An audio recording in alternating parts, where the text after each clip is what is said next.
Hey guys, Nick Smith here, and today I'm going to be teaching you the way that I retouch eyes. So the first thing we want to do is create a new layer, and then we're going to do that by holding Control-Alt-Shift-N on the keyboard. Then we're going to hit J to switch to our healing brush tool. So now we're going to go ahead and zoom in, and we're just going to start painting over some of these veins in the eye. Now we don't want to remove too many, just because of the fact that if you take too much out, the eye starts to look too retouched and too over-processed and fake.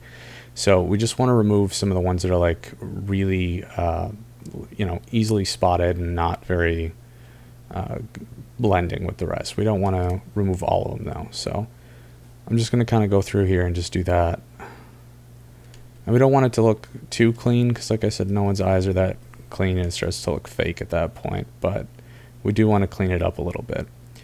So the reason I chose these two images is I wanted to show that this technique works for both brown eyes and blue eyes. And these are both studio shots because I wanted us to have a lot of detail to work with. So we're going to move on to the second pair here. I'm just going to kind of go through and clean up the veins. Just like that. And this is just the plain healing brush tool. I didn't like the way that was looking. It didn't blend very well, so I switched back with Control-Alt-Z to undo. And this is just not blending well, so I'm going to try and paint a little larger. And see, it's creating that kind of like awkward color right there, that color shift. So what we're going to do is we're going to use the the clone stamp tool instead. So we're going to hit S on our keyboard. And we want to make sure this is a soft edge brush, so you can right click and then set your hardness to 0 and then just leave it where it is. And what this does is it makes it so you just kind of like clone the area you're on. So we're going to hold down Alt and select there, and we're just going to kind of like very lightly paint it in. I'm on 20% flow, so you want to make sure you're at 100 there, and go ahead and hold down Alt, click again to sample, and then just kind of like lightly paint over the area, and that'll kind of get rid of the veins in just a little bit more of a precise way. I don't use this too much. If I can get away with the healing brush, I will, just because it tends to sometimes be a little more accurate with colors, but other times it, like just there and earlier, it tends to blow it and make it look odd. So I'm actually going to kind of just leave that where it is. I'm going to take this vein out though, because it's a little too large looking at it from afar. Not liking the way that's blending, so I'm going to undo, switch to clone stamp, paint it in. Actually, I'm going to bring that a little larger.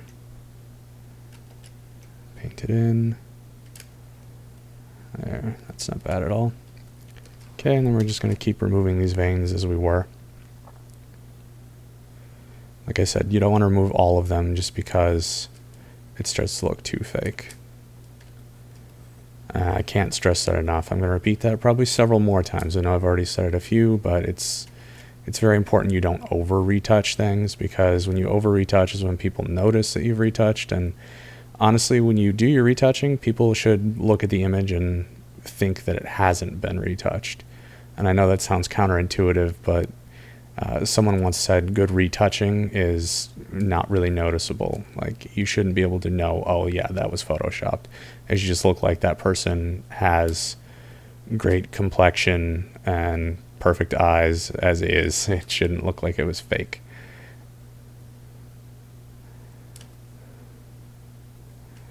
Okay, so removing eyelashes like these ones in front are very tricky. Typically I would get rid of that in like frequency separation, just because they can kind of be really, hard to do with just a healing brush. It creates a lot of odd colors, but we can go ahead and try.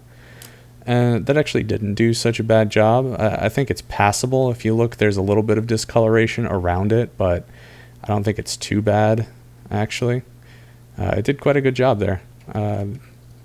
So I'm just going to go ahead and just settle for that. When I do a video on frequency separation, I'll show you how that's done. So we're just kind of cleaning this up.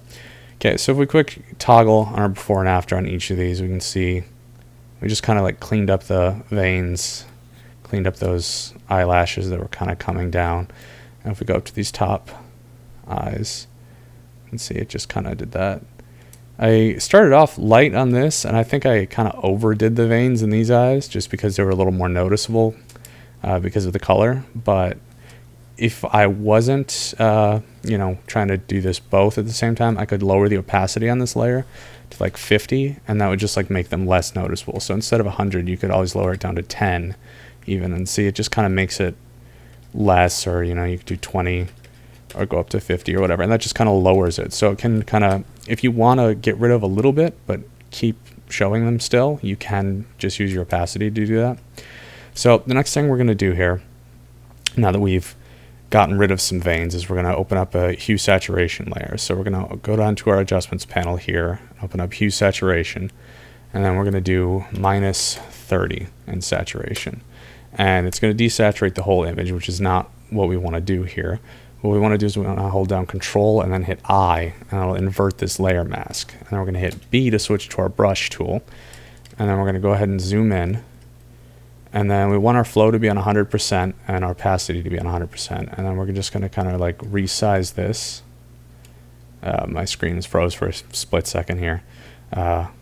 So we're going to go ahead and resize that just a little bit. And then we're going to make sure our foreground color is on white and our background color is on black. So that way we can just kind of switch between those. And you can hit D if you are on other colors to kind of reset it back to default. So we're just going to paint in with white now. And that's just going to kind of remove some of the redness and the yellow that happens to be in eyes. And everyone has that. It's not uncommon at all, but this is just a way to reduce that.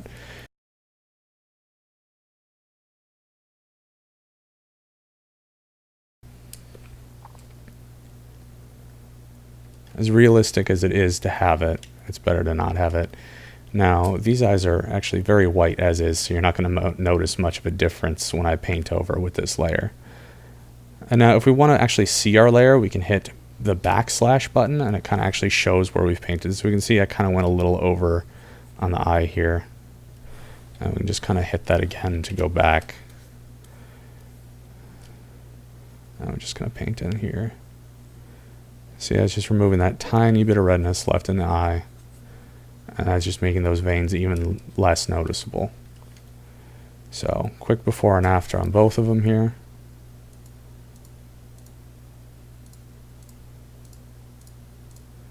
I think it's looking pretty good. So, the next thing we're going to do is we're going to make a curves layer adjustment. And we're going to do that by hitting curves here. And then we're going to go ahead and make a point here and just drag up. And that's going to make everything look very bright. And then we're going to make another point over here and drag that up as well. And we're going to make another point here, and we're going to drag this down because we don't want to brighten our darks too much. And I accidentally made a second point. And if you hit Control Z, it doesn't work. You have to hit Delete, otherwise it undoes all your points, and you don't want that to happen. So see, it just happened again. So it's finicky sometimes with curves. It's one of the things I hate about it. See, now I managed to actually get a grab on it here. So we want to actually bring this back down to where it kind of lines up with black here, because we don't want to be affecting the darks too much. I'm going to make another point and just drag this one down a little bit more towards black.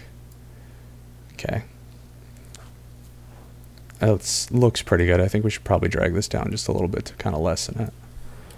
And lessen that just a little bit. Okay, so that's not bad. Now we're going to hit Control I to invert. And then we're going to do the same thing. We're going to take out our brush tool. And then we're going to zoom in.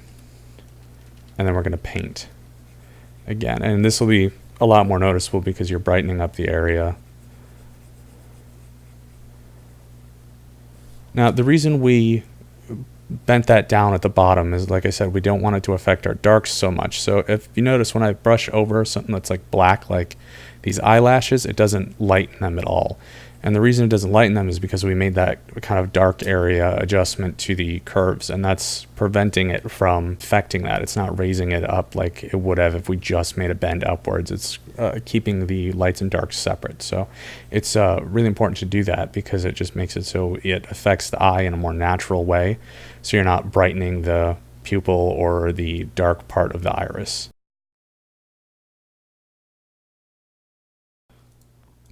So we're just going to go ahead and do this. And I'm going to go ahead and hit backslash again so I can get a mask here. And switch back to white. And just kind of make sure your mask looks good.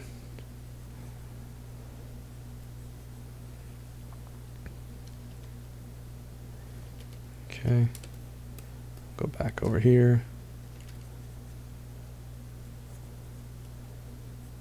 I'm going to hit backslash again. Go back one more time. Okay, and now let's go up to this top one here. I'm going to paint over it again. Same exact process, super easy stuff.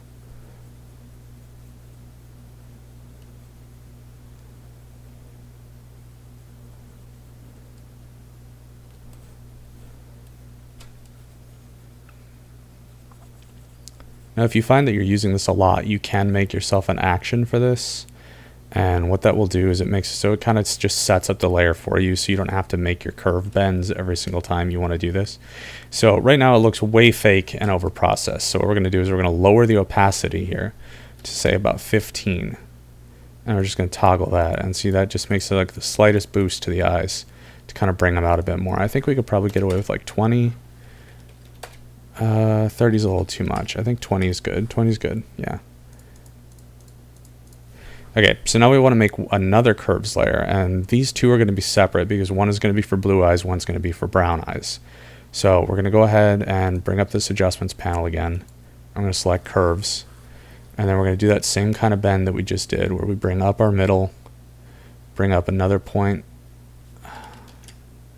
See, this is why curves are a pain in the ass, and I recommend setting up an action because it will do that a lot, where it splits into two separate points even though you are obviously not selecting that. See, it's being a pain. So I'm just going to go ahead and raise it up again.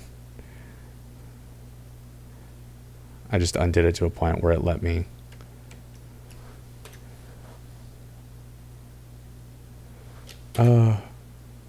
It's so annoying. So don't get frustrated if your curves do that to you, because it even does it to me. So we're just doing one more layer like that, and then we're going to hit Control-I to invert it after. But because we're going to work on blue and we're going to work on brown eyes here, we're going to go ahead and go into the blue channel. We'll start with the blue eyes. And we're just going to kind of pop the blue up just a hair on the curves. So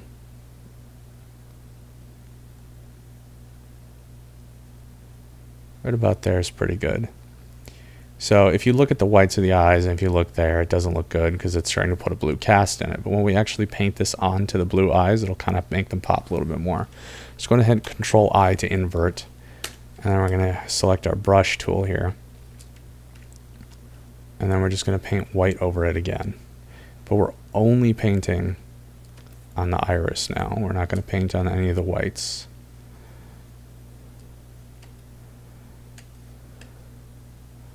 Okay, so as we see, that just really brightens it up and adds a little more blue to it. So right now it's looking too fake once again, so we're going to need to lower the opacity.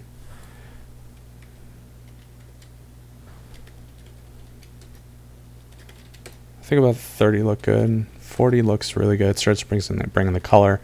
So let's go in between, because I think 30 looked more natural, so we'll go with just a 35 here. So that just kind of adds a little more pop to the eye, just like that. So next we're going to open up another curves layer. I know, so many curves layers. You're going to be fucking sick of curves layers by the time this is over. So then we're going to go ahead and make a point there. Make a point here, drag it up. Make another there. Do that same kind of boost thing, and then let's go ahead and make one more point here, just kind of flatten it out on that black point, because we don't want too much of a bend. Because too much bending gets way too contrasting, it starts to look bad. Because these are brown eyes, we might actually want to raise this part here just a little bit. A lot of brown eyes have kind of darker tones in them, so if we want to catch some of that like area in there, we're going to want to do this just so it kind of picks up those areas that are darker but not, you know, as light as the blue. So we're going to go ahead and invert that now. And then we're going to zoom in and paint just the same way we did on the blues and everything else so far.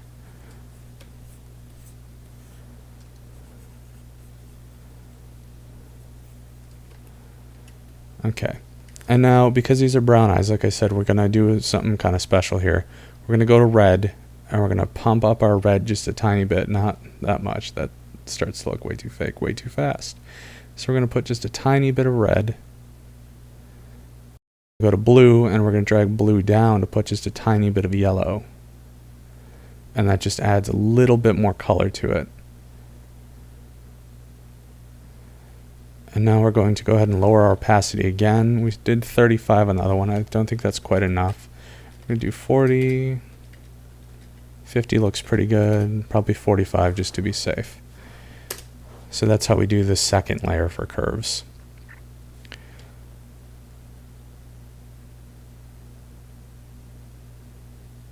Just kind of toggling back and forth on the brown eyes, blue eyes. So if we toggle everything all at once now, let's go ahead and group these up into a layer, and we do that by holding Shift, clicking below, and then hitting Control G to make a group. We can turn it on. There's our before and after. And I think the pair of top eyes is a little too bright compared to this pair. So I probably wouldn't have that opacity as much, but we did both on the same layer for our brightening.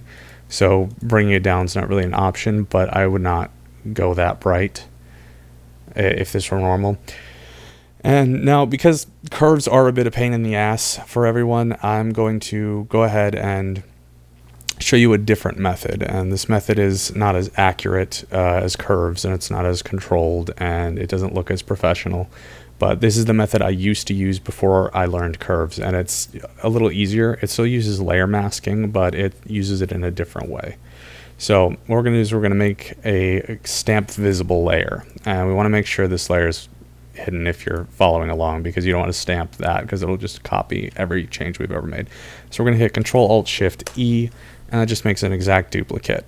And we're going to do that again with Control-Alt-Shift-E, and then we're going to change the blending mode here.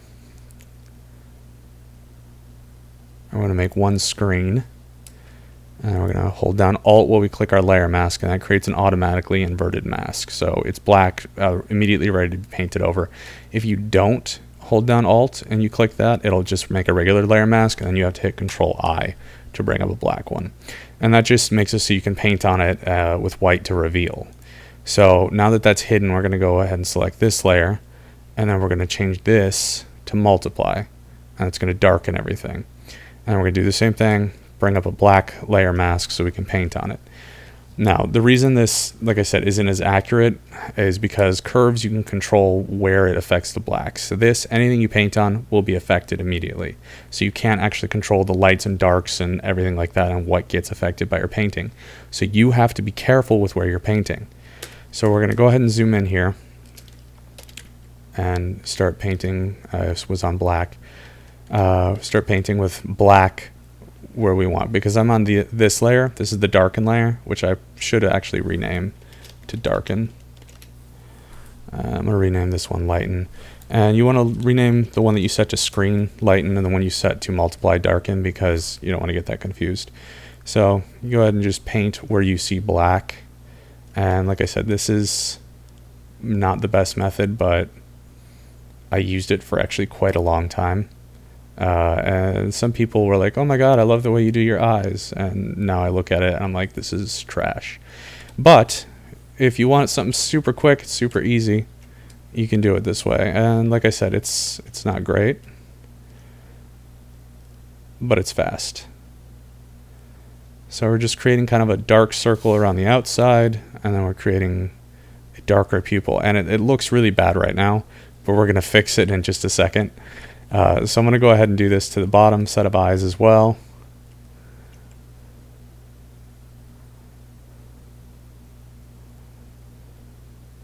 Yeah, and this is just very amateur hackish. Like, no one's going to believe that this wasn't retouch just because it's so obvious where we've darkened things. So I would highly advise against using this method. You just take the time to learn the curves, but I did want to show you just because this is what I used to use. People did like it, but I would never use it these days. So what we're going to do now is we're going to go ahead and take our opacity and reduce that to like 20. See, it just kind of like darkens it. It's not as much, it's not as noticeable, but it does darken everything, and kind of makes the eyes pop just a little bit. And if you want to make that blend just a little bit more, like there are certain areas where it's a little too harsh of a transition. So like here, you can kind of see that. But you can go to filter and go down to blur Gaussian blur, and then set a blur of like 0.2 pixels. And that just kind of blurs the radius a bit to make it a little more blended. So now we're going to go to our lighten layer here, and we're going to go ahead and paint in here in the same way. But we're going to be careful not to touch our dark area, because it'll lighten it too much, and we don't want it to lighten it at all, because we just made that darker, so we wanted the exact opposite next to it. I'm teaching this and I'm like, I can't believe this is how I used to do my eye retouching, just because it's so bad. Like, this looks so amateurish, but like I said, it's quick. So if you want to do this, it's a quick, easy fix. And if you're not doing this for like a high-end client or something like that, like say you just want someone who's like, oh, make my eyes brighter, this is super easy. So we're going to go ahead and go with 20 again. So now that we did that, we're going to create another new layer here. We can do that by hitting Control-Alt-Shift-N, and then we're going to go down to this little triangle here, and that's the sharpen brush. And then we're going to make sure it's on sample all layers, and we're going to go ahead and zoom in. Let's scale this brush up real quick. My screen froze again. Give me 1 second. Go ahead and do that, scale it up, and then we're just going to kind of paint over this. And this just kind of brings more detail out, and it makes the darks darker, the lights lighter.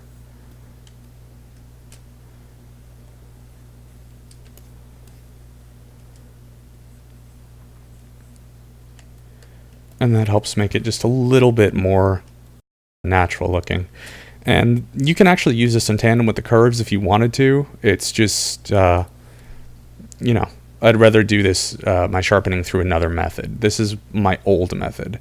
Once again, this is what I started with. And if you look, it actually does make quite a difference with just the sharpening. So I'm going to go ahead and show you the before and after. Here with the alternate method, which I would not recommend to anyone anymore, but it's not bad results.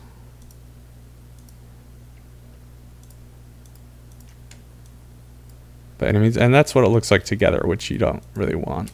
Okay, so now that we got our layers set up, I'm going to go ahead and drag these two up above. I'm going to click here, hold down Shift, click there, group them together by Control-G. Go ahead and show these here. And I'm going to hide the layer. I'm going to go ahead and drag this healing layer out and drag the hue saturation layer out of this, because they shouldn't be in with this, so you can see what the curves do compared to what the alternate method does. So this is with curves, and that adds more color, adds more depth, and it kind of creates a more natural look.